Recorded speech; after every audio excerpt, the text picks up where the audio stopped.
What would you do if your neighbor hated you so much they were willing to burn your entire life to the ground? Not just your house, not just your memories, but everything you worked for, just because they couldn't stand seeing you succeed.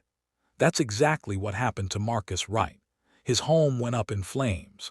And the shocking part, the person who lit that fire walked straight into his courtroom just days later. This isn't just a story about a house fire. It's about power. It's about hate.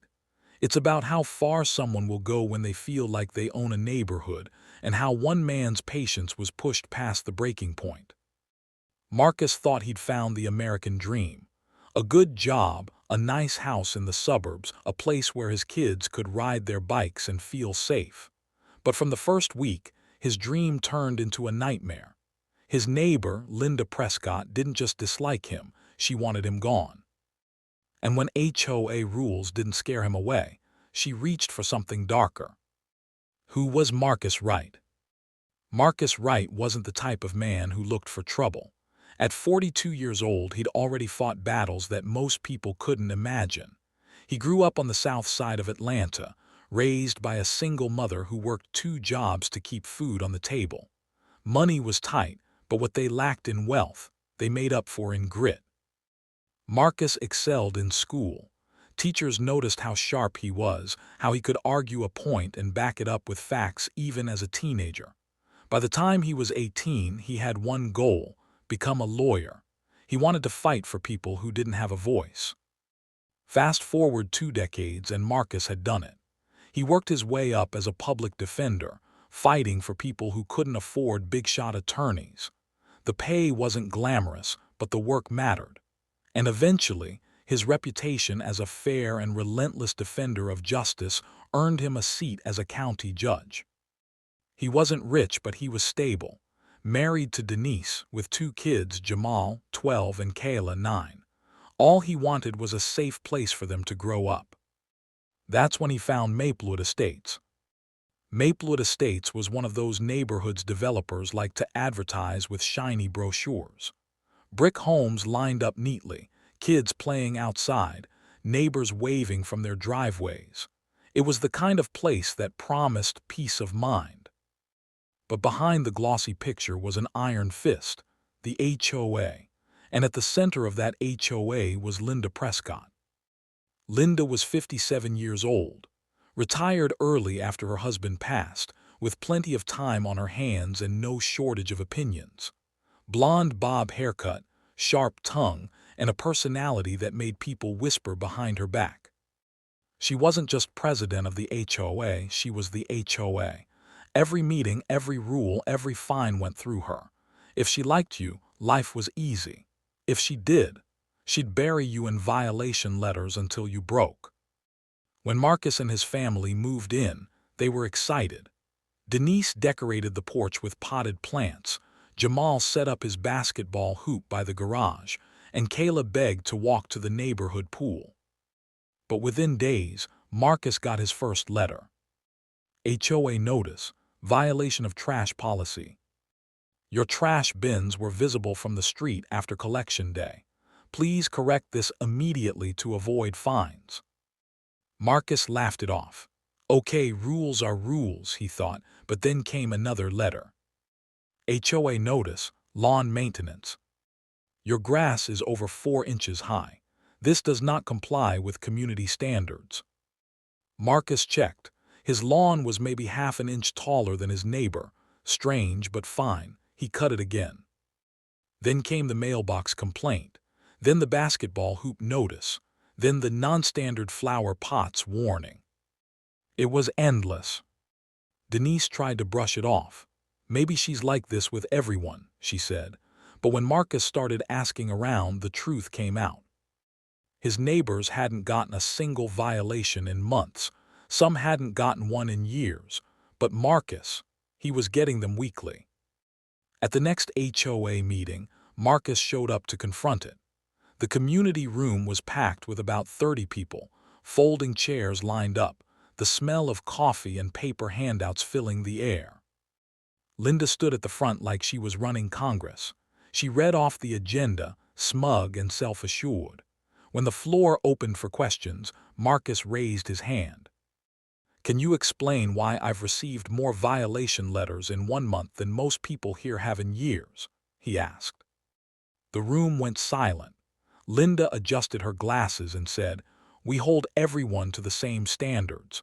If you're receiving letters, it's because you're not in compliance." Marcus shot back, "Then why are 3 of my neighbors' trash cans still visible from the street right now, but they didn't get fined?" Murmurs spread through the crowd. A few people shifted uncomfortably. Linda's face tightened. "We don't discuss other residents' compliance," she said sharply. "If you don't like the rules, perhaps Maplewood Estates isn't the right community for you." That was the moment Marcus realized this wasn't about rules. This was about him. After that meeting, the situation escalated. Marcus started noticing Linda driving by his house slowly, almost every day. Sometimes she stopped in front, just staring. Other times, she'd take pictures of his yard. Neighbors whispered that Linda had it out for him. One even told Marcus privately, "She said you were bringing down the image of the neighborhood." The word image hung heavy. Marcus knew what she meant. Things got so bad that Marcus started documenting everything. He kept a folder of letters, photos, timestamps. He knew enough about the law to protect himself, but what he didn't know was just how far Linda was willing to go. And if you think that sounds extreme, wait until you hear how this Karen turned an HOA power trip into something deadly. Because when the fire started, nobody expected the president of the HOA to be the prime suspect. And if you think that's wild, wait until you hear what investigators found in her car. By late July, things between Marcus and Linda weren't just tense, they were toxic. Neighbors avoided choosing sides, but everyone saw what was happening. One man down the block, Mr. Alvarez, told Marcus privately, "She's been running this HOA for years, but I've never seen her go after someone this hard. She's obsessed with you." And it wasn't just HOA letters anymore. Marcus started noticing little things. His car tires mysteriously low, a scratch across his mailbox, his kids' basketball hoop moved out of place. Nothing big enough to call the cops on, but small enough to feel like harassment. Denise begged him not to escalate it. "Please, just ignore her. If we keep our heads down, maybe she'll get bored." But Marcus knew better. Bullies didn't stop when you ignored them. They pushed harder. And that's exactly what Linda did. The last HOA meeting before the fire. On August 10th, Maplewood held its monthly HOA meeting. Marcus didn't even want to go, but part of him felt like he had to keep showing up, not just for himself, but to prove he wasn't going to be bullied out. The meeting started like usual. Linda at the front, shuffling papers, sipping her coffee, talking about pool maintenance and landscaping budgets. But halfway through, she brought up a special concern. She cleared her throat and said, "Some residents have been lowering the standard of our neighborhood. Noncompliance with rules, unapproved exterior changes, even unsightly activity in their yards." Marcus knew it was about him. Everyone did. She never said his name, but all eyes turned his way. He stood up. "If you're talking about me, just say it. Let's not play games." Linda smirked. "If the shoe fits, Mr. Wright, perhaps you should wear it." That line echoed in his head for days. Because 4 nights later, the fire started. It was August 14th, a hot, sticky Georgia night. The Wright family had spent the day at Marcus's mother's house for Sunday dinner, fried chicken, collard greens, cornbread, the works. They came home tired, stuffed, and ready for bed. By midnight, the whole family was asleep. The house was quiet. Until Denise woke up coughing. At first, she thought it was just a dry throat, but then she smelled it. Smoke. Thick, heavy, creeping under the bedroom door. She shook Marcus awake. "Marcus, something burning." He jumped out of bed, ran to the front window, and froze. The porch was on fire. Flames licking up the railings, smoke pouring upward. "Get the kids," he yelled. Denise grabbed Kayla, Marcus grabbed Jamal. They ran down the hallway, heat already pressing through the walls. The fire spread fast, climbing the siding like it was alive. By the time they burst through the back door, the entire front of the house was lit up like a torch. Neighbors came out, some filming on their phones, others yelling for help. Within minutes, fire trucks roared in, sirens cutting through the night. But it was too late. The Wrights stood in the street in their pajamas, barefoot, watching their dream home collapse, the house they worked for, the home they prayed over, the place they thought was safe. Gone. The next morning, investigators combed through the ashes. Fire marshal reports are often dry, filled with technical language, but one thing stood out. The fire didn't start inside, it started outside, on the porch. They found melted plastic fragments, a gas can, charred but still identifiable. And beneath the blackened boards, traces of accelerant gasoline. This wasn't faulty wiring, this wasn't a kitchen accident, this was arson. And once investigators said that word, suspicion immediately turned toward Linda Prescott. Detectives canvassed the neighborhood. Most people said they didn't see anything. But one man, an older neighbor named Harold Jenkins, gave them a clue. "I couldn't sleep that night," Harold said. "Went to make some tea around 11:30, looked out my window, and I swear I saw someone in Marcus's yard. Looked like a woman, short hair, light-colored jacket. Thought maybe it was his wife, but now I'm not so sure." Then came the doorbell camera footage. Another neighbor 2 houses down had a motion-activated camera by their driveway. At 11:41 p.m., it picked up faint movement, a figure walking toward Marcus's property. The image was grainy, but you could see the outline of a woman carrying something bulky. It wasn't proof, but it was enough to raise eyebrows. Detectives traced the gas can brand. It was sold at a local hardware store 5 miles away. When they pulled the security footage from August 12th, guess who showed up on the screen?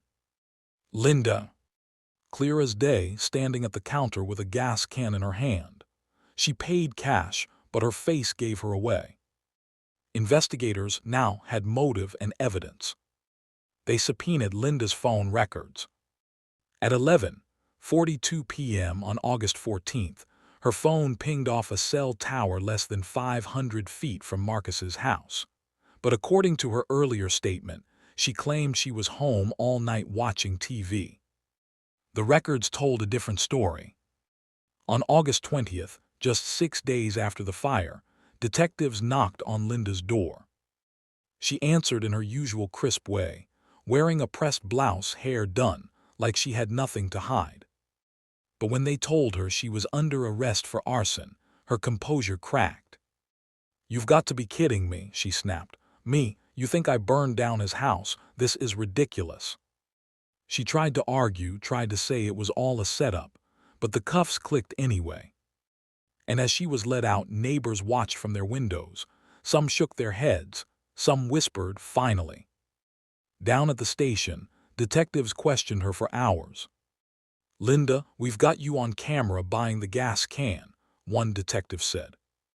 "Lots of people buy gas cans," she shot back. "Your phone pinged near Marcus's house at the exact time of the fire. Cell towers make mistakes. A neighbor saw a woman matching your description in his yard. That old man can't see straight." She denied everything, never cracked, never admitted a thing. But in the eyes of the law, the evidence was stacking up. When the case went to court for the preliminary hearing, Linda walked into the room in an orange jumpsuit, shackled, scowling, still muttering under her breath. And sitting on the bench in front of her, Marcus Wright, the same man whose house she burned down, the same man she tried to chase out of the neighborhood. Because Marcus wasn't just a victim, he was a judge. And if you think that's where this story peaks, wait until you hear what happened when the trial actually started. Because what Linda said in that courtroom shocked everyone, even the jury. And if you think this story can't get any darker, you're wrong. Stick around. The courtroom shock. The air in the Fulton County Courthouse was thick that morning. Reporters lined the hallways, neighbors whispered in the gallery, and the Wright family sat close together, still reeling from losing everything. When Linda shuffled in, shackled, she looked around like she owned the place. But the moment her eyes landed on the bench, her jaw clenched. Because seated, there wasn't just any judge. It was Marcus Wright, the same man whose house she had allegedly torched, the man she had called a nuisance, the man she'd sent countless HOA violations to, the man she tried to chase from Maplewood. And now, here he was in the black robe. The silence in that courtroom was so loud you could hear the creak of the benches when people leaned forward. Marcus's face didn't move. No smirk, no glare, nothing. Just pure professionalism. He didn't speak directly to her, didn't flinch. He simply oversaw the process as if she were just another defendant. The irony wasn't lost on anyone. Of course, Marcus couldn't actually preside over her case. Conflict of interest. Within minutes, the case was reassigned to another judge. But the image of Linda Prescott, HOA Karen, having to look her victim in the eyes while he sat on the bench, that moment burned into the community's memory. People in Maplewood whispered about it for weeks. Can you imagine? All that time she thought she was above him, and he was a judge the whole time. It flipped the whole power dynamic. By September, the trial was set. The charge: first-degree arson with intent to endanger life. The prosecution laid out the evidence piece by piece. Doorbell camera footage showing a figure near the Wright property. Witness testimony from Harold Jenkins, who saw a woman in a light jacket. The gas can security footage. Phone records placing Linda near the house that night. And finally, the accelerant analysis proving the fire was intentional. The defense tried to spin it. They claimed Linda had bought the gas can for yard work, that the phone records were misleading, that Harold Jenkins's eyesight couldn't be trusted. But every argument they made felt weak compared to the weight of the evidence. Linda takes the stand. Against her lawyer's advice, Linda decided to testify. She looked at the jury, tried to paint herself as the victim. I have lived in Maplewood for 15 years. I've dedicated myself to keeping that neighborhood safe, clean, and respectable. The Wrights moved in and immediately caused problems. They broke rules. They disrespected the community. And now I'm the one being punished because I tried to protect what we built. Her voice cracked at the end, but not in a way that drew sympathy. More in a way that sounded bitter, entitled, unhinged. The prosecutor leaned in during cross-examination. Mrs. Prescott, are you saying you're being framed? Yes, absolutely. And yet, you can't explain why you were caught on video buying the very gas can used in the fire just 2 days before it happened. I needed it for yard work. You can't explain why your phone pinged near the Wright home at the exact moment of the fire. Cell towers get it wrong sometimes. And you can't explain why a neighbor saw a woman matching your description sneaking onto the Wright property just minutes before the blaze. That old man doesn't know what he saw. The prosecutor paused, then delivered the line that sealed it. Or maybe he knows exactly what he saw. And maybe, Mrs. Prescott, the truth is you weren't protecting your neighborhood. You were trying to destroy theirs. The jury's eyes stayed locked on her, unblinking. After 2 weeks of testimony, closing arguments wrapped up. The prosecutor reminded the jury of the Wright family standing barefoot in the street, watching their home burn.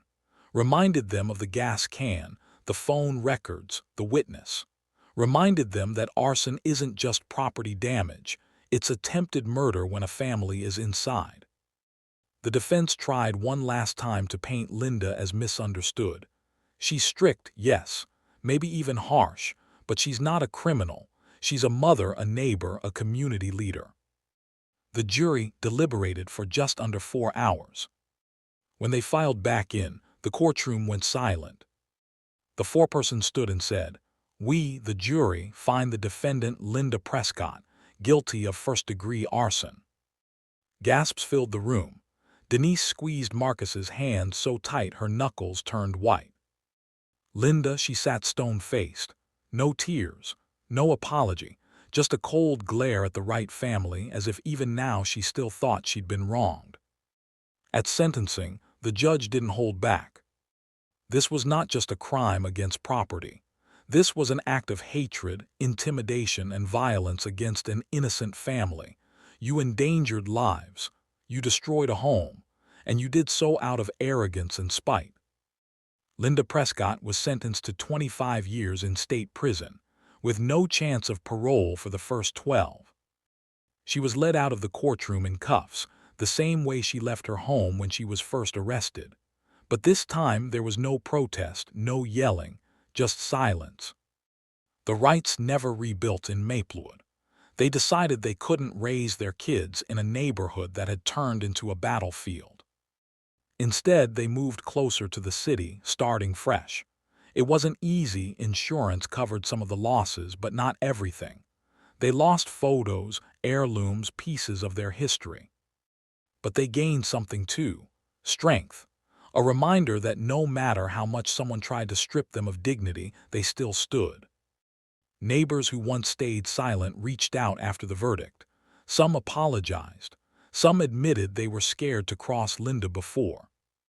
Marcus, he went back to work, back to the bench. But something in him shifted. He wasn't just a judge now. He was living proof of resilience. Proof that even when someone tries to burn your life to the ground, you can rise from the ashes. This wasn't just a story about one woman's obsession. It was a story about power, racism, and hate hiding behind the mask of community standards. Because the truth is, Linda never saw Marcus as her equal. She saw him as an outsider who didn't belong. And when he didn't bow to her, she tried to erase him the only way she knew how, through destruction. But what she didn't count on was the strength of the Wright family. And the biggest twist of all, the man she tried to destroy was the very man who would one day sit on the bench and watch her face justice. If this story gave you chills, hit subscribe so you don't miss the next case.